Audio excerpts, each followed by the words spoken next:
Friends, welcome to family education 1.2 YouTube channel.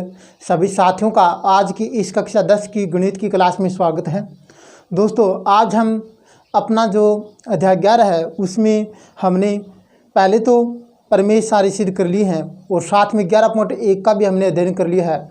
आज हम दोस्तों 11.2 जो अपनी प्रश्नमाला है उसका अध्ययन करेंगे। तो दोस्तों हम शुरू करें उससे पहले आप दोस्तों अगर इस चैनल पे नए हो तो इस चैनल को सब्सक्राइब करें तथा इस वीडियो को लाइक व अपने दोस्तों को शेयर करें। साथ में दोस्तों में कि जो बच्चा कक्षा 10 में अभी अध्ययन कर रहा है वो अपनी कक्षा 10 की जो गणित की बुक है वो निकाल ले और रफ रजिस्टर तथा एक पेन हाथ में लेकर के बैठे और इस वीडियो को लास्ट तक देखें, क्योंकि आज हम प्रश्नमाला जो अपना 11.2 है उसका अध्ययन कर रहे हैं। तो ध्यान से पढ़ेंगे दोस्तों, और साथ में आपको अपने दोस्तों को भी शेयर करना है। तो शुरू करते हैं दोस्तों अपनी आज की क्लास जो है 11.2 प्रश्नमाला। जो अपनी 11.2 है वो आप निकाल लें, जल्दी से निकाल लें। आप अपनी बुक को खोलें, पेज नंबर 161 यानी 161 नंबर पेज पे अपनी जो प्रश्नमाला 11.2 है वो निकाल लीजिए और हम शुरू करें आज की अपनी क्लास को। तो देखिए दोस्तों, निकाल लिया तो शुरू करते हैं। अपना पहला क्वेश्चन है, पढ़ें दोस्तों। पहला क्वेश्चन क्या है कि त्रिभुज एबीसी की भुजाएं, त्रिभुज एबीसी की भुजाएं AB व AC पर क्रमशः AB व AC पर क्रमशः D व E बिंदु इस प्रकार स्थित है कि DE है वो समांतर है BC के। DE समांतर BC हो तो आपको ये 4 पॉइंट दे रखे हैं, इन चारों पॉइंटों में आपको बताना है, मान ज्ञात करना है। तो आप देखिए दोस्तों, सबसे पहले आपको एक त्रिभुज बना लेना है। सबसे पहले दोस्तों आप एक त्रिभुज बनाएंगे और जिसका नाम देंगे ABC। ये अपना त्रिभुज है दोस्तों।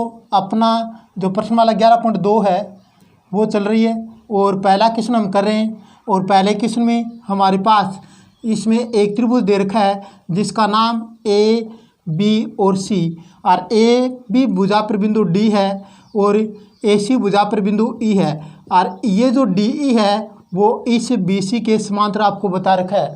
DE है वो BC के समांतर आपको बता रखा है। और आपको अब पूछा है, पहला जो पॉइंट है उस पॉइंट में आपको क्या पूछा है। देखिए दोस्तों, अपना जो क्वेश्चन है वो ये चल रहा है दोस्तों कि त्रिभुज आपके पास ABC है। त्रिभुज ABC में आपको ये दे रखा है, क्या दे रखा है कि जो ये जो DE है, DE वो समांतर दे रखा है किसके, BC के। DE BC के समांतर आपको दिया हुआ है, ये है। अब आपको अपना पहला पॉइंट है उसको हल करना है। देखिए दोस्तों, इसका जो पहला पॉइंट है उसमें क्या दे रखा है पहले तो वो देखिए। पहले पॉइंट में आपको दे रखा है कि AD है वो 6 सेमी है। AD कितने सेमी की है, AD 6 सेमी की दे रखी है आपको, AD 6 सेमी। और AD के बाद आपको DB दे रखा है 9 सेमी। DB कितने सेमी की दे रखी है दोस्तों, 9 सेमी की दे रखी है DB आपको 9 सेमी की दे रखी है। उसके बाद और क्या दे रखा है दोस्तों, आपको दे रखा है AE है वो 8 सेमी की दे रखी है। AE कितने सेमी की, 8 सेमी की दे रखी है। AE 8 सेमी की दे रखी है आपको। और आपको क्या पूछा है दोस्तों, आपको पूछा है, क्या पूछा है, आपको AC का मान ज्ञात करना है। किसका मान ज्ञात करना है, AC का मान ज्ञात करना है। AC का आपको मान ज्ञात करना है। तो देखिए दोस्तों, हम कैसे इस किस्म का हल करेंगे। आपको ये दे रखा है और आपको पूछा AC है, क्या पूछा है, AC पूछा है। तो सबसे पहले देखिए दोस्तों, इस त्रिभुज में और आपको त्रिभुज ABC में DE BC के समांतर दे रखा है, यानी ये है। तो आप आधारभूत समानुपातिक प्रमेय से कहेंगे, आधारभूत समानुपातिक प्रमेय से, आधारभूत समानुपातिक प्रमेय से आप ये कहेंगे कि AD बटा DB बराबर में AE बटा EC। अब देखिए दोस्तों, ये तो अपना आधारभूत समानुपातिक प्रमेय कहता है जिसको हमने पहले से सिद्ध कर रखा है। और आपको याद हो हमने पहले सिद्ध कर लिया है। और जो बच्चा नया है वो पीछे की वीडियो में देख ले। अपना जो आधारभूत समानुपाती प्रमेय है या थेलेस प्रमेय है या थेलेस प्रमेय का विलोम और आधारभूत समानुपाती प्रमेय का विलोम, ये एक ही वीडियो में मैंने आपको बता रखा है। वो वीडियो जा कर के पीछे देख लें और फिर इसी कहता हूँ। अब देखिए दोस्तों, मैं आपको बता रहा हूँ कि ये AD बटा DB, तो आपके पास AD का माप है, ठीक है, DB का माप है, ठीक है, AE का माप है, ठीक है, तो आपको AC ज्ञात करना है। तो आप इसको या ऐसे भी लिख सकते हैं। देखिए दोस्तों, ऐसे भी लिख सकते हैं, जैसे आपको देखा है आधारभूत समानुपाती प्रमेय ये कहता है कि AD बटा DB बराबर में AE बटा EC। आप ये भी कह सकते हैं या में कि AD बटा DB ना लिख करके आप AD बटा AB भी कर देंगे, पूरा ले लेंगे, AD बटा AB ले लेंगे। इसी प्रकार इधर वाले में AE बटा AC ले लेंगे, क्योंकि आपको यहाँ देखिए दोस्तों AC का मान पूछा है। किसका मान पूछा है? AC का। तो यहाँ देखिए दोस्तों, अगर आप इस AB को ज्ञात करेंगे तो AB का माप कैसे आएगा? आप सभी को पता है कि ये दे रखा आपको है वो 6 सेमी है, AD है वो कितनी है 6 सेमी दे रखा आपको, और DB है वो आपको 9 सेमी दे रखा है। तो कुल मिला के ये जो पूरी AB है वो 6 और 9 मिलके कितनी हो जाएगी? 15 सेमी हो जाएगी। अब देखिए दोस्तों, यहाँ कर रहे हैं हम, AD का माप आपके पास है 6 सेमी, ठीक है, AB का माप मैंने अभी बताया है 6 और 9 मिलके 15 सेमी हो जाएगा। और फिर देखना AE का माप आपके पास कितना दे रखा है? AE का माप 8 सेमी दे रखा है, 8 सेमी। और AC का माप आपको पूछा है, AC का माप आपको पूछा है, तो ये AC का मैंने AC लिख दिया है। अब देखिए दोस्तों, हम वज्र गुणा करेंगे तो ऐसे करेंगे, AC को 6 से गुणा करेंगे, वज्र गुणा करना है आपको, ऐसे तिरछा गुणा वज्र गुणा करेंगे। वज्र गुणा करेंगे तो आपको AC को 6 से गुणा करना है। AC को 6 से गुणा करेंगे, 6 इंटू AC आ जाएगा, और ये 15 गुणा में 8 हो जाएगा। 15 गुणा में क्या हो जाएगा? 8 हो जाएगा। अब दोस्तों इसके बाद आपको क्या करना है? ये 6 गुणा में है वो इधर भाग में आ जाएगा, तो AC का माप क्या आ जाएगा? 15 इंटू 8 बटा 6। अब ध्यान दीजिए दोस्तों, आपको 15 में 6 का भाग देना है। कहने का मतलब ये चाहे गुणा कर लो, पहले गुणा करिए फिर भाग दे दो। जैसे 15 8 कितना होता है? 120, और इसमें आप 6 का भाग देंगे तो कितना आ जाएगा? 2, तो 20 सेमी। तो इसका माप कितना आ जाएगा? 20 सेमी आ जाएगा। इसका माप कितना आ जाएगा दोस्तों? 20 सेमी आ जाएगा। अब देखिए दोस्तों, आपको शायद ये समझ में आ गया। AC पूछा है और AC आपका कितना आ गया? 20 सेमी आ गया, 20 सेमी। इस पहले क्वेश्चन का दूसरा पॉइंट है, 2 नंबर पॉइंट, यदि AD बटा DB बराबर 4 बटा 13 और AC बराबर 20.4 सेमी हो तो EC का मान ज्ञात कीजिए। अब देखिए दोस्तों, अपना जो दूसरा करेंगे वो देखिए क्या दे रखा है? आपको दे रखा है AD बटा DB आपको दे रखा है 4 बटा 13 दे रखा है। अब आप देखिए दोस्तों, और AC का मान आपको दे रखा है, AC का मान दे रखा है 20.4। तो AC का मान आपको दे रखा है, इस AC का तो मान दे रखा है 20.4 सेमी, और आपको EC पूछा है। क्या पूछा है दोस्तों? EC पूछा है, EC आपको पूछा है। तो ध्यान दीजिए दोस्तों, आप देखेंगे कि आपको ये दे रखा है AD बटा DB। तो अगर आप AD बटा DB दे रखा है तो आप ऐसे भी कह सकते हैं कि यानी DB, जैसे इसको पलट देंगे, ऐसे भी कह सकते हैं DB बटा AD बराबर में 13 बटा 4 लिख दिया मैंने। इसको पलट दिया दोनों को। देखो आपको दे क्या रखा है? AD बटा DB दे रखा है बराबर में 4 बटा 13 दे रखा है। तो मैंने इसको उल्ट दिया, यानी नीचे वाला ऊपर, ऊपर वाला नीचे, अंश को हर बनाया, हर को अंश बना दिया है, तो ये कर दिया है। अब देखिए दोस्तों, आप मुझे बताइए, ये है अपना, इस चित्र में करेंगे कि आपको दे रखा है DB है वो तो 13 है बता रखा है, और AD है वो 4 है।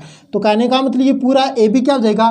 पूरा AB आपका कितना हो जाएगा? AB आपका हो जाएगा मतलब 13 और 4 मिलके 17, इनका योग करेंगे, 13 और 4 कितना अनुपात हो जाएगा? इसका 17 हो जाएगा।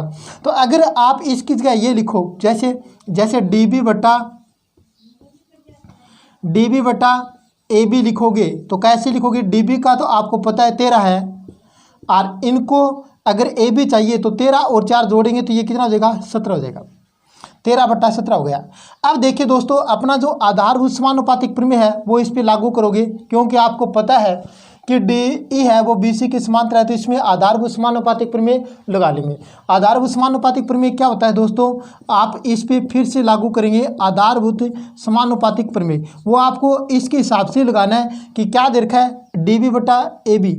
तो आप तो ऐसे लिखेंगे, देखिए दोस्तों, मतलब ये लिखते हैं कि ए डी बटा डी बी बराबर में ए ई बटा ए सी, ये होता है। लेकिन ऐसा भी दोनों पक्ष में एक जोड़ेंगे तो ये भी हो जाएगा ए डी बटा ए बी बराबर में ए ई बटा ए सी, ये भी हो जाएगा। और साथ में ये भी याद रखेंगे कि डी बी बटा ए बी बराबर में तो ई सी बटा ए सी हो जाएगा। तो आप यहाँ पे आधारभूत समानुपातिक प्रमेय से ये लिखेंगे, देखो ऐसे लिखना है, क्योंकि आपको तो डी बी तो दे रखा है, डी बी बटा ए बी का तो मान आपके पास है, डी बी बटा ए बी का मान आपके पास है, और ए सी का मान आपके पास है, और आपको ए सी पूछा है। इसलिए आप ऐसे लिखेंगे दोस्तों कि डी बी बटा ए बी, डी बी बटा ए बी, मैंने लिखा डी बी बटा ए बी, तो आप लिखोगे इधर वाले में भी ए सी बटा ए सी, ए सी बटा क्या लिखोगे, ए सी लिखोगे। अब देखिए दोस्तों, डी बी बटा ए बी का मान यहाँ हमने निकाल रखा है, डी बी बटा ए बी का मान आपके पास 13/17 है। कितना है दोस्त, 13/17 है।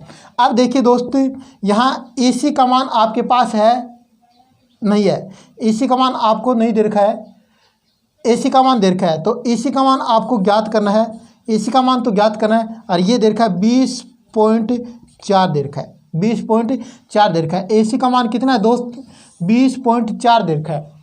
अब देखिए दोस्त कि इसमें आप वज्र गुणा करेंगे, वज्र गुणा करेंगे तो जैसे 17 इंटू ए सी आ जाएगा, 17 इंटू ए सी आ जाएगा, और यहाँ 20.4 गुणा में 13 आ जाएगा, इसका वज्र गुणा करेंगे।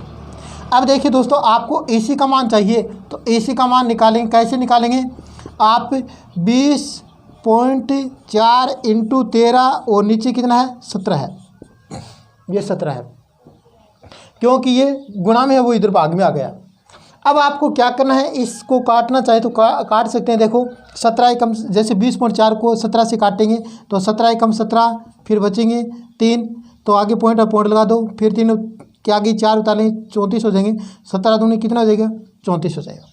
तो ये कट गया, यानी 17 को इस 20.4 से काटा तो 1.2 आ गया। कितना आ गया, 1.2 आ गया। 1.2 को 13 से गुणा करेंगे तो 13 दूनी 26, हासिल 2, फिर 13 और 13 और 2 15, तो ये आ गया 15.6 सेमी। 15 पॉइंट कितना आ गया दोस्त, 6 सेमी आ गया।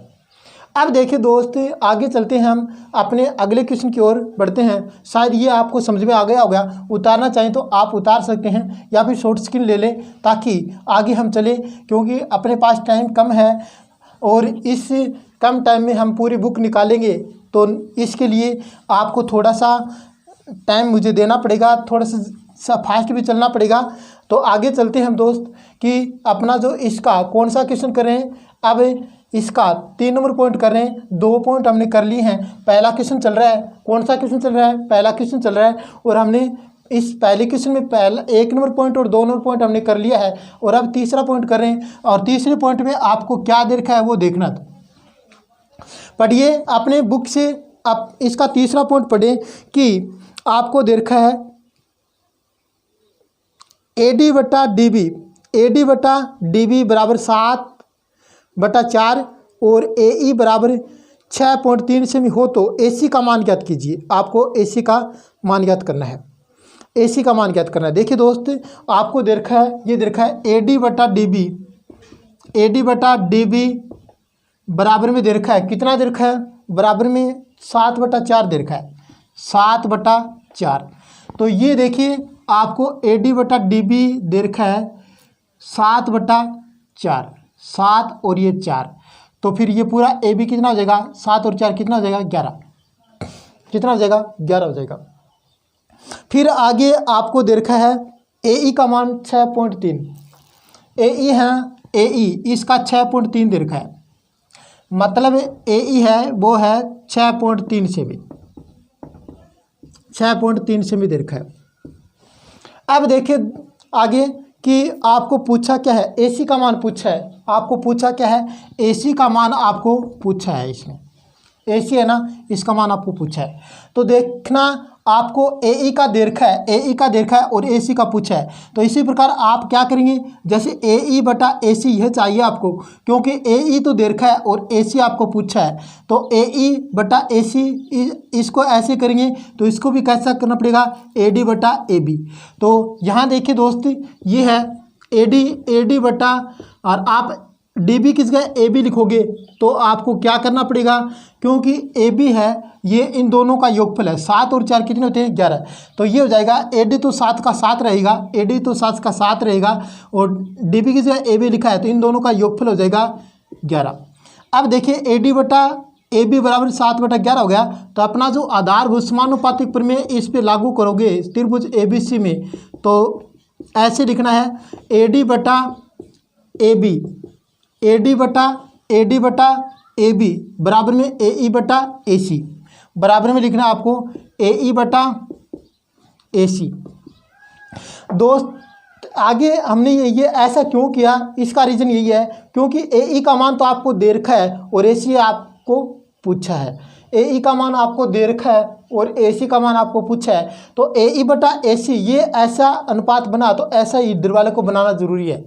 अब दोस्त आगे करेंगे इसको, आप इसको सरल करेंगे तो आपको AD बटा AB का मान तो 7 बटा 11 दे रखा है, 7 बटा 11 हमने प्राप्त कर रखा है पहले से ही, और ये बराबर में AE बटा AE का मान दे रखा है, कितना है 6.3, और आपको AC का मान पूछा है और वो हम ज्ञात करेंगे। तो फिर AC को मतलब इनको वज्र गुणा करेंगे, क्या करेंगे, वज्र गुणा करेंगे। तो AC को 7 से गुणा करेंगे तो 7 इंटू AC आ जाएगा, और ये 11 इंटू 6.3 आ जाएगा। अब आपको AC चाहिए तो AC बराबर में 11 इंटू 6.3 बटा 7। अब काटेंगे 6.3 को 7 से काटेंगे तो 7 का पारण, पहले ये पॉइंट बोल जाए एक बार, और आपको पता है यहाँ पॉइंट है, लेकिन आप देखेंगे कि 63 में 7 का भाग दे तो 9 बार जा रहा है, 7 में 63 होता है, 9 बार जाएगा, लेकिन ये पॉइंट की वजह से 0.9 आ जाएगा। अब 0.9 को 11 से गुणा करेंगे तो 11 9 99 होते हैं, तो यह आ जाएगा 9.9 से में, कितना आ जाएगा 9.9 से में आ जाएगा। ये अपना उत्तर आ गया। AC का मान आपको पूछा है और AC का मान आपका आ गया 9.9 से में, ये अपना उत्तर आ गया। अब देखिए आगे चलते हैं, समझ में आ रहा है क्या, समझ में आ रहा है तो प्लीज़ इसको लाइक व शेयर करें, इस वीडियो को जल्दी से आप इसको लाइक व शेयर करें। अगर समझ में आ रहा है तो आपका थोड़ा सा फर्ज बनता है कि आप इस वीडियो को लाइक व दूसरों को शेयर करें, अपने दोस्तों को शेयर करें। अब देखना दोस्तों, इसका 4 नंबर पॉइंट कर रहे हैं। 4 नंबर पॉइंट में क्या दे रखा है वो देखिए। 4 नंबर पॉइंट में आपको दे रखा है, यदि इसका 4 नंबर पॉइंट कर रहे हैं, 4 नंबर पॉइंट यदि AD है, AD का मान आपको दे रखा है, क्या दे रखा है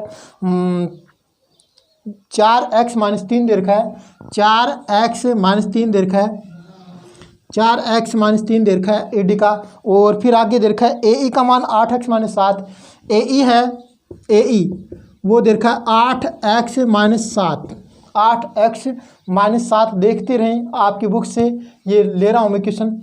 अब देखिए आगे आपको BD दे रखा है 3x - 1, BD दे रखा है 3x - 1, और फिर आपको CE का मान दे रखा है। CE का मान क्या है, CE का मान दे रखा है कि CE का मान है 5x - 3, 5x - 3 ये आपको दे रखा है। और आपको क्या निकालना है, इसमें x का मान ज्ञात करना है। क्या ज्ञात करना है, x का मान ज्ञात करना है। तो देखना आपको कैसे क्या करना है। आपको ये दे रखा है AD, देखिए इसको साफ कर रहा हूँ मैं क्योंकि ये पहले क्वेश्चन से है।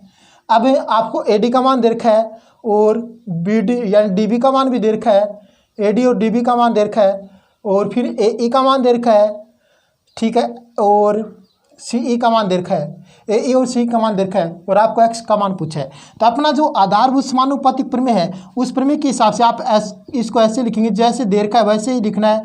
आधारभूत समानुपातिक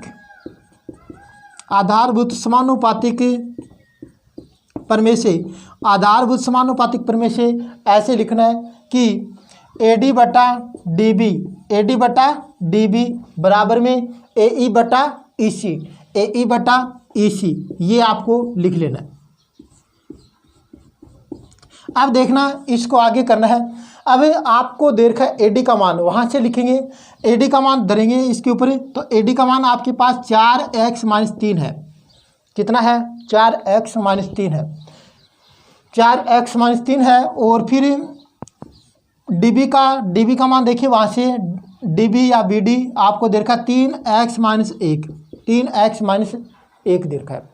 फिर बराबर का निशान लगा देंगे और ए का मान यहाँ से लेंगे 8x - 7, 8x - 7। और फिर देखना आपको इसी का मान लेना है, और इसी का मान ये देखना 5x - 3 है, 5x - 3 है। अब क्या करना है? इसका वज्र गुणा कर लो। क्या करोगे? वज्र गुणा। जैसे वज्र गुणा करेंगे तो 4x - 3 को किससे गुणा करेंगे? आपको गुणा करना है 5x - 3 से। इसी प्रकार आपको 3x - 1 को गुणा करेंगे किससे? 8x - 7 से। मतलब ये वज्र गुणा करना है। वज्र गुणा का मतलब होता है तिरछा गुणा। वज्र गुणा का मतलब क्या होता है? तिरछा गुणा। इसको इससे, इसको इससे। ये सरल करेंगे। देखिए सरल करना है। 4x को पहले, ये 4x को आप गुणा करेंगे किससे? इससे। आपने ये देखा होगा, ये अपना अगर गुणा A + B को और C + D से गुणा करें तो आपको A को पहले C से गुणा करना है, AC, और फिर A को D से गुणा करना है तो प्लस में AD, और फिर इस B को C से गुणा करेंगे तो प्लस में BC, और फिर B को D से गुणा करेंगे तो प्लस में BD। ये आपको फॉर्मूला आता होगा। इसी प्रकार आपको ये गुणा करना है। तो गुणा करें, देखना 4x - 5x को गुणा करना है तो 4 5 जो कितने होते हैं? 20, और x को x से गुणा करें तो x के स्क्वायर। अब देखना 4x को 3 से गुणा करेंगे तो उससे पहले यहाँ माइनस है, ये प्लस है तो माइनस आएगा। क्या आएगा? माइनस, क्योंकि प्लस को माइनस से गुणा करें, ये प्लस का निशान अपने साथ रखता है, तो प्लस को माइनस से गुणा करें तो माइनस का चिन्ह आएगा, और 4 तिया 12, और आगे क्या जाएगा? x आ जाएगा। अब देखना आगे हम करेंगे, ये तो इन दोनों से गुणा कर लिया हमने। फिर -3 को लेंगे। किसको लेंगे? -3 को। इस -3 को, -3 को पहले 5x से गुणा करेंगे। 5x से गुणा करें तो माइनस को प्लस से गुणा करें तो चिन्ह तो माइनस का आएगा, और 5 तिया कितना है? 15x आ जाएगा। कितना आ जाएगा? 15x आ जाएगा। फिर -3 को आप गुणा करेंगे -3 से तो माइनस प्लस का 9 हो जाएगा। 3 तिया कितना है? 9 है। अब यहाँ देखिए इसको गुणा करें, ये 3x - 1 है, और इसको गुणा करेंगे 8x - 7 से। 8x - 7 से गुणा करेंगे 3x - 1 को। तो कैसे करेंगे ये देखना है कि पहले आपको 3x को इस 8x से गुणा करना है। 8 तिया कितना है? 24 है। x को x से गुणा करते तो x स्क्वायर आएगा। दोनों प्लस के हैं तो ये प्लस का ही आएगा। अब देखिए 3x को -7 से गुणा करेंगे। 3x को किससे गुणा करेंगे? -7 से गुणा करेंगे।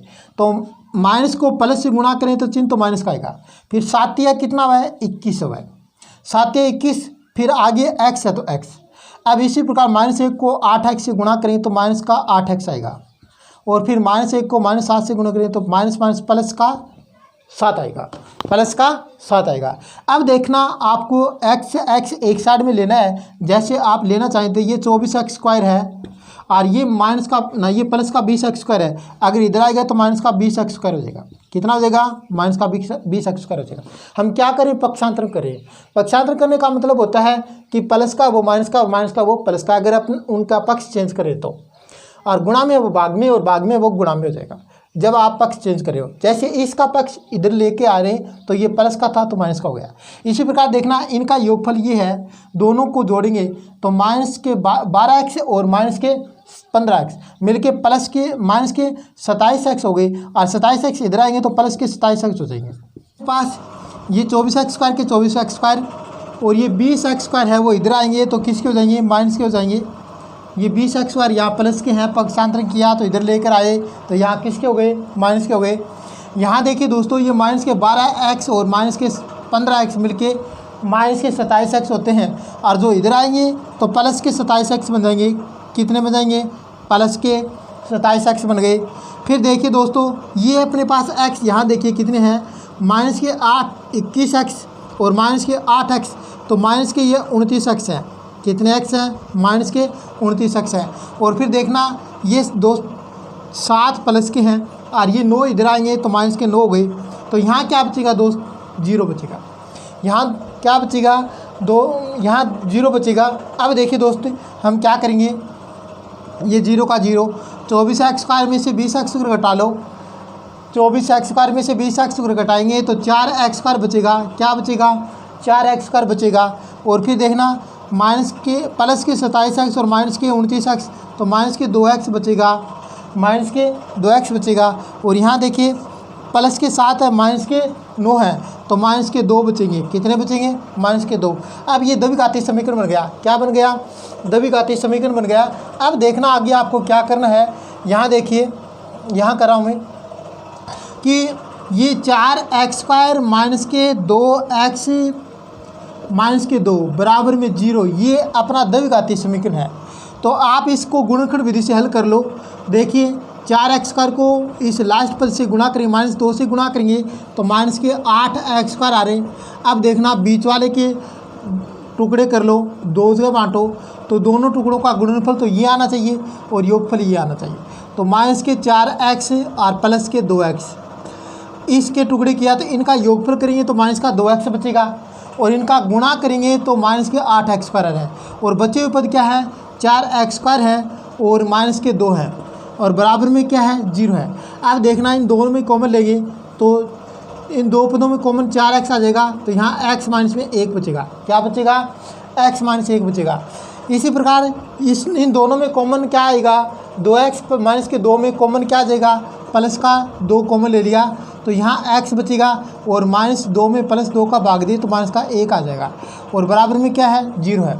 फिर देखना फिर से कॉमन लेंगे इन दोनों पदों में, यहाँ तक और यहाँ तक, इन दोनों में -x माइनस 1 ये जो कॉमन ले लिया तो यहाँ क्या बच गया?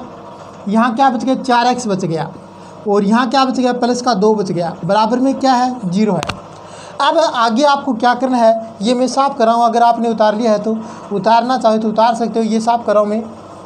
अब देखना आगे करें हम, तो आगे है अपना, यहाँ देखिए ये जो x माइनस 1 और इंटू 4x प्लस में 2 बराबर में 0 है, तो दोनों गुणनखंडों को बारी बारी 0 के रखेंगे।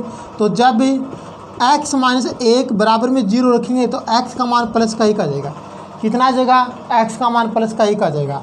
और फिर देखना ये 4x प्लस में 2 बराबर में 0 रखेंगे तो ये 2 पक्षांतर करेंगे तो माइनस का 2 आ जाएगा और यहाँ फिर क्या बचे? 4x बचे।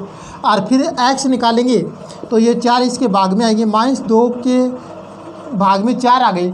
अब काटोगे तो माइनस का 1 बटा क्या आ जाएगा? माइनस का 1/2 आ जाएगा। इसका मतलब अतः अपना x का जो मान आ गया वो क्या आ गया? 1, -1/2। ये अपना उत्तर आ गया दोस्तों, ये अपना उत्तर आ गया।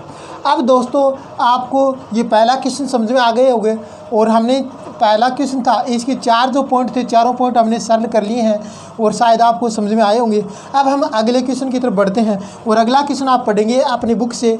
जो भी 10th क्लास के स्टूडेंट हैं वो अपनी बुक लेकर के ही बैठे क्लास के अंदर, क्योंकि ये आपकी एक ऑनलाइन क्लास है, घर बैठे आपको अध्ययन करना है। और आपको अपना जो क्वेश्चन अभी कर रहे हैं, कौन सा क्वेश्चन करें? 2 नंबर क्वेश्चन करें। कौन सी प्रश्नमाला का? 11.2 का जो है क्वेश्चन, कौन सा? दूसरा, ये दूसरा क्वेश्चन पढ़ें। क्या दे रखा है कि त्रिभुज ABC की भुजाएं AB एवं AC पर क्रमशः D व E 2 बिंदु स्थित है। D व E 2 बिंदु स्थित हैं और निम्न प्रश्नों में दिए गए मानों के माध्यम से आपको ये बताना है कि DE समांतर BC होने या नहीं होने की जानकारी देना है। यानी कौन कौन सी स्थिति में, यानी किस स्थिति में तो DE BC के समांतर है और किस स्थिति में DE BE के समांतर नहीं है। यही त्रिभुज मान लीजिए आपको एक त्रिभुज दे रखा है ABC और जिसमें AB पर तो D बिंदु है और AC पर E बिंदु है और आपको ये कंडीशन के हिसाब से बताना है कि ये जो DE है वो BC के समांतर है या नहीं है। पहला देखिए, आपको पहला किस पॉइंट देखना है और पहले पॉइंट में आपको मान दे रखा है। क्या क्या मान दे रखा है वो देखिए। आपको दे रखा है पहले पॉइंट में कि AB 12 सेमी है। AB कितना है? AB तो 12 सेमी है। ए बी 12 सेमी है और ए बी तो 12 सेमी है और ए डी 8 सेमी है, ए डी 8 सेमी है, ए डी 8 सेमी है और फिर आपको बता रखा है ए ई 12 सेमी है, ए ई 12 सेमी है, ए ई 12 सेमी है और ए सी 18 सेमी है। ए सी कितना है? 18 सेमी। अब देखना, आपको देखना है कि ये इसके समांतर है या नहीं है। तो आप क्या करेंगे, ऐसे करेंगे। देखो आपको ए डी और ए बी का मान दे रखा है, देखिए ए डी और ए बी का मान। तो आप ए डी और ए बी का अनुपात निकालेंगे, ए डी बटा ए बी, ए डी बटा ए बी। ए डी का माप आपके पास 8 है और ये कितना है? 12 है, सॉरी ए डी और ए बी। तो ए बी आपके पास 12 है, देख लेना, ये ए बी 12 है। काटो 4 से, तो 4 से काटेंगे तो ये 2 आ जाएगा और ये 3 आ जाएगा। तो 2 बटा कितना आ गया? 3 आ गया। इसी प्रकार देखना, ये देखिए यहाँ देखिए, इसी प्रकार ए ई बटा, जैसे हमने ए डी बटा ए बी लिया तो इसी प्रकार ए ई बटा ए सी ले लेंगे, ए ई बटा ए सी, क्योंकि आपके पास ए ई का मान कितना है? 12 सेमी दे रखा है। कितना दे रखा है? 12 सेमी दे रखा है। और ए सी का मान कितना है? ए सी का मान कितना है? 18 सेमी दे रखा है। तो ये 18, अब काटना चाहें तो काट लें, 2 से 6 से काटेंगे, 6 दूनी 12 और 6 तिया 18। तो ये देखिए 2 बटा 3 और ये भी क्या है? 2 बटा 3 है। तो यहाँ ये आ गया, देखो यहाँ ए डी बटा ए बी बराबर में ए ई बटा ए सी, ये हमें मिल गया है। तो अतः कौन से प्रमेय से? आधारभूत समानुपातिक प्रमेय के विलोम से, आधारभूत समानुपातिक प्रमेय के विलोम से, आधारभूत समानुपातिक प्रमेय के विलोम से आप कहेंगे कि ये जो डी ई है वो किसके समांतर हो जाएगी? डी ई समांतर बी सी। डी ई किसके समांतर हो जाएगी? बी सी के समांतर हो जाएगी। तो इस त्रिभुज में अपना आधारभूत समानुपातिक प्रमेय का विलोम लग गया है और जो हमने पहले ही सिद्ध कर लिया है उस प्रमेय के आधार पर ये इसके समांतर हो गई है और अपना ये पहला क्वेश्चन, दूसरे का पहला पॉइंट है वो सरल हो गया है। अब देखिए दोस्तों, दूसरे का दूसरा पॉइंट है, उसमें क्या देखा है वो देखना है।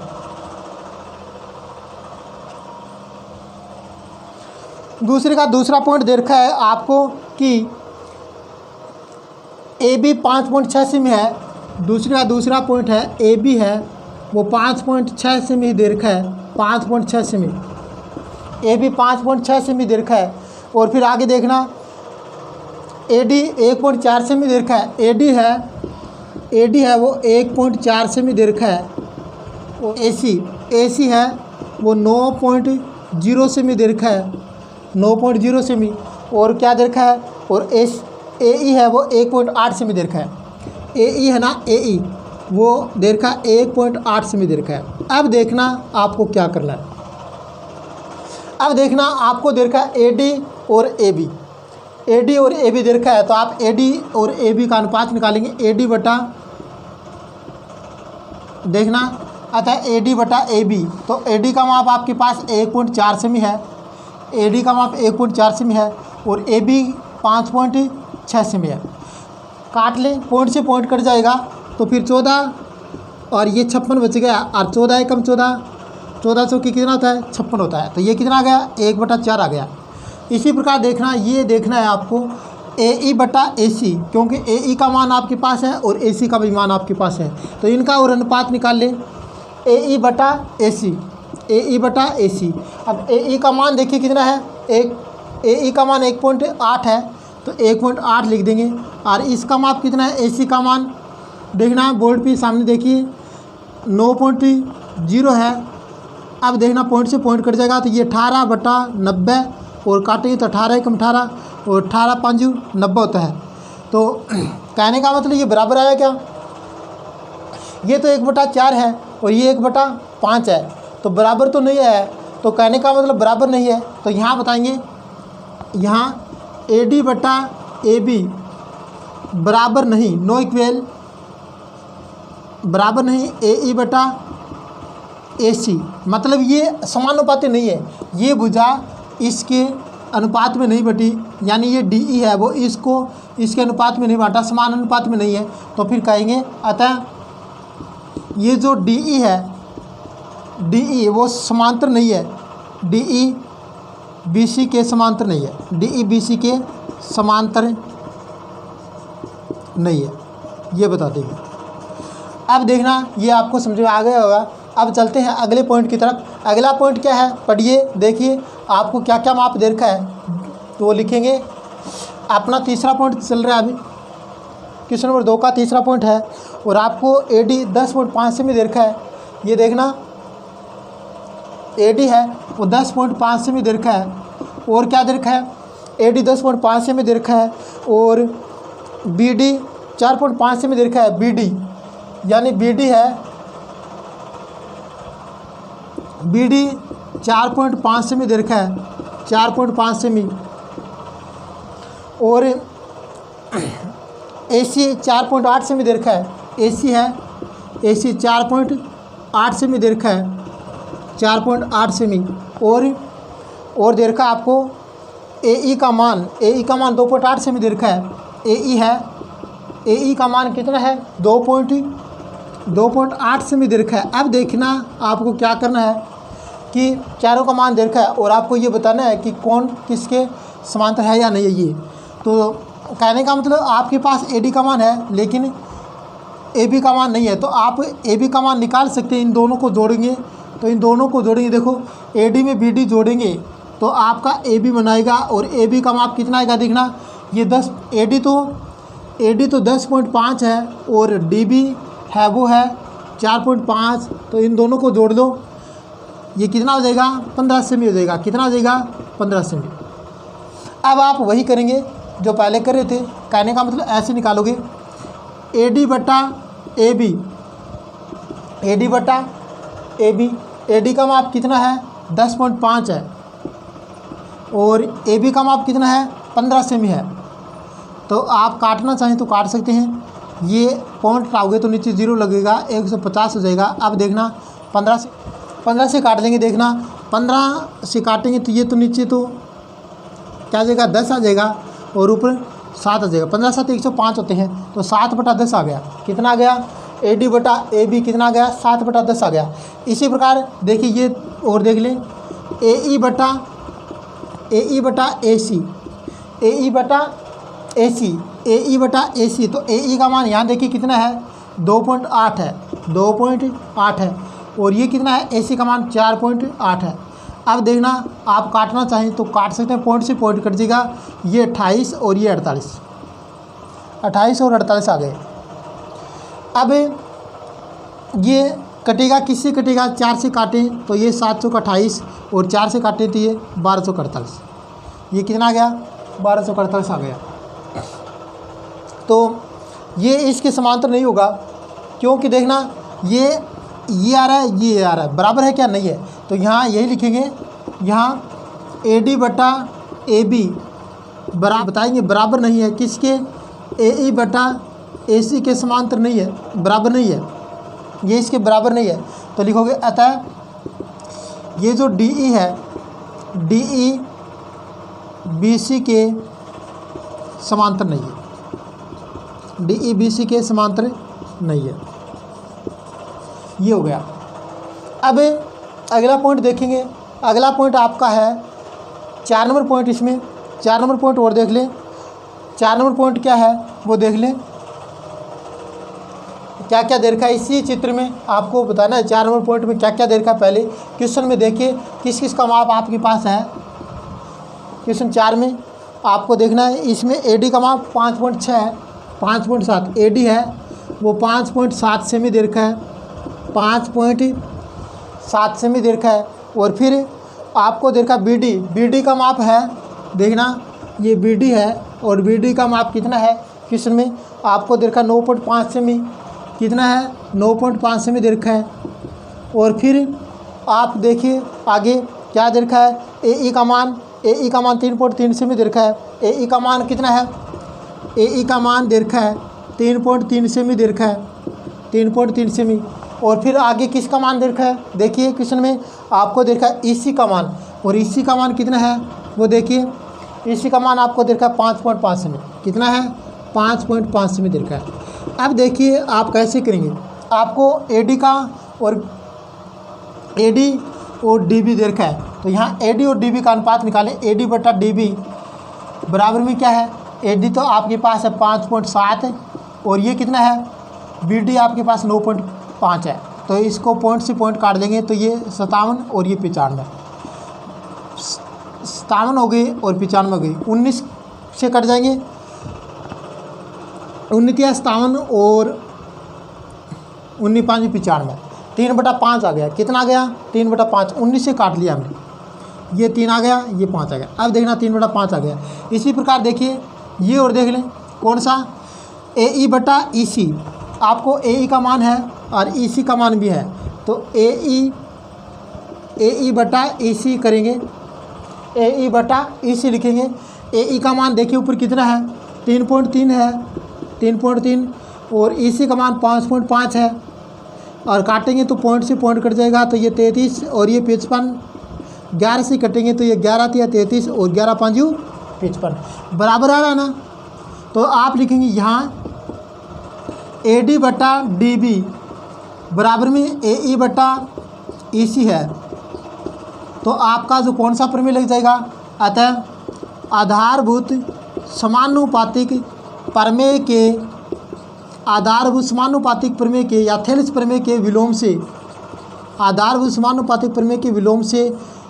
और आप ये कहेंगे कि DE है वो किसकी? इस ये जो DE है, बोर्ड पे देखिए ये DE है वो किसके समांतर हो जाएगा? DE BC के समांतर होगा, ये होगा। ठीक है, इस प्रकार से ये अपना उत्तर आ गया है। अभी आपको मैंने इस प्रश्नमाला 11.2 का पहला और दूसरा क्वेश्चन आज मैंने करवा दिया है। आज मैं 2 ही क्वेश्चन करवाऊंगा आपको, क्योंकि काफ़ी लंबा वीडियो हो जाएगा, आप बोर हो जाएंगे। इसलिए आराम से ये 2 क्वेश्चन आप घर पे दोबारा निकाल करके, और कोई किसी प्रकार की दिक्कत आए वो आप पूछेंगे। के लिए दोस्तों इतना ही। Thank you.